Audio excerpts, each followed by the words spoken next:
सबसे पहले आपको बता रहे हैं और शरद है हमारे साथ खबरों वाले शेयर्स लेकर। शरद बताइए।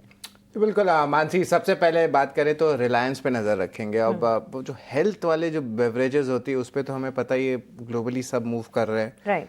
अब रिलायंस भी मूव कर रहा है। जो जेवी उन्होंने साइन की है नेचर एज बेवरेजेस के साथ, जहाँ पे मानसी मेजॉरिटी स्टेक जो है एक्विजिशन लिए जाएंगे। ओके। ये पहली फॉरे होगी हेल्दी फंक्शनल बेवरेज स्पेस पे, और ये देखिए एक हाई मार्जिन स्पेस रहता है, और जिस तरह लोग कॉन्शियस हो रहे हैं उसके लिए जो है एक अच्छे नए रास्ते पे जो रिलायंस जा रहा है, उनके एफएमसीजी ब्रांड की तरफ से ये जेवी आ रही है। हिंदुस्तान जिंक अपने 10 मिलियन टन पर एनम टेलिंग्स रिप्रोसेसिंग प्लांट पे निवेश कर रहे हैं और अपनी कैपेसिटी दोगुना करने वाले हैं। कुल कैपेक्स का जो खर्चा है लगभग 3,800 करोड़ का आएगा। ट्रेंड की बात करें तो youth focus brand burn toast को वो लॉन्च कर रहे हैं सूरत के मार्केट्स में। टियर 2 का मार्केट है, इंटरेस्टिंग डेवलपमेंट रहेगा यहाँ पे।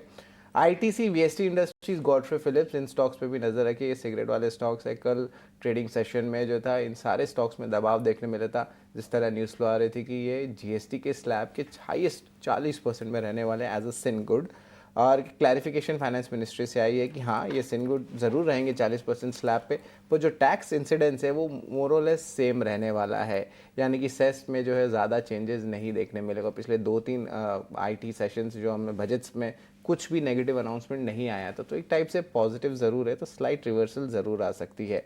टीम रिस्क स्कोप पे नज़र रखेंगे। इंडिया अनएम्प्लॉयमेंट रेट जो है वो 5.6% मंथ ऑन बेसिस से घट के 5.2% हो गया है। तो ऑफकोर्स आप कह सकते हैं कि स्टाफिंग सोल्यूशन कंपनीज के लिए पॉजिटिव न्यूज़ फ्लो। और याद रखिए फेस्टिव सीजन भी आ रहा है, तो गिग इकोनॉमी के लिए भी जो है लगभग डेटा जहाँ से मुझे मिला है लगभग 2 लाख नए आप जो हैं लोगों को जोड़ा जाएगा in the employment for the festive season. तो ये एक इम्पॉर्टेंट थीम होता है, खास करके अभी, क्योंकि अभी हायरिंग अभी से शुरू हो जाती है फेस्टिव सीजन की। सीमेंट कंजम्पशन ऑटो, कल के जो खिलाड़ी थे वो आज भी मोमेंटम में आ सकते हैं। प्रधानमंत्री जो है वॉक द टॉक कर रहे हैं। जो अनाउंसमेंट 15 अगस्त को किया, अब जो है वो हाई लेवल मीटिंग इसी next generation reforms, GST reductions पे फोकस करेंगे। तो आप देख सकते हैं ये सारे थीम जो कल चल रहे थे शायद आज भी चल सकते हैं, तो इस पे भी नज़र ज़रूर रखेंगे। सेबी ने इशू किया है कंसल्टेशन पेपर, जहां पे प्रपोजल आई है कि डाइल्यूशन नॉर्म्स को जो है ईज करने वाले हैं लार्ज इश्यूज को लेके।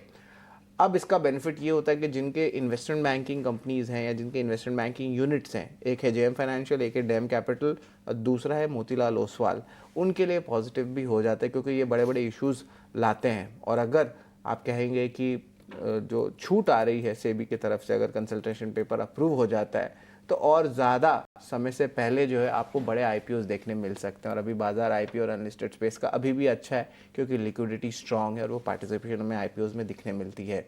जेएसडब्ल्यू सीमेंट, एमओएसएल ने इनिशिएट किया कवरेज न्यूट्रल रेटिंग के साथ, टारगेट प्राइस 163 का रखा है, तो इस पर भी जो है हमारी नज़र रहेगी। टाटा स्टील के लिए न्यूट्रल इम्पैक्ट है। एडवांस मटेरियल उनकी जो आर्म है वो पूरी इंटायर स्टेक सेरामिक को जो है डाइवेस्ट करने वाली है, तो स्टॉक के लिए सेंटिमेंट थोड़ा पॉजिटिव रहेगा। और आखिर में इमामी पे भी नज़र रखिएगा, और ये बार बार बताता हूँ ये स्टॉक को, बिकॉज इसका रूरल एक्सपोजर सबसे ज़्यादा है। तो जब भी रूरल अप मूव आता है तो एफएमसीजी स्टॉक्स में सबसे पहले इमामी की स्टॉक में जो है बढ़त देखने मिलती है। यहाँ पे कॉर्पोरेट प्रेजेंटेशन से एक इंपॉर्टेंट पॉइंट सामने आया है जो मैंने रीड किया है, कि वो अपने पोर्टफोलियो पेन मैनेजमेंट, नवरत्ना और मेल ग्रूमिंग, ये जो है मेल ग्रूमिंग तो हाई मार्जिन सेगमेंट भी है, ये सेगमेंट्स में अपनी पोर्टफोलियो को ये बढ़ाने वाले हैं।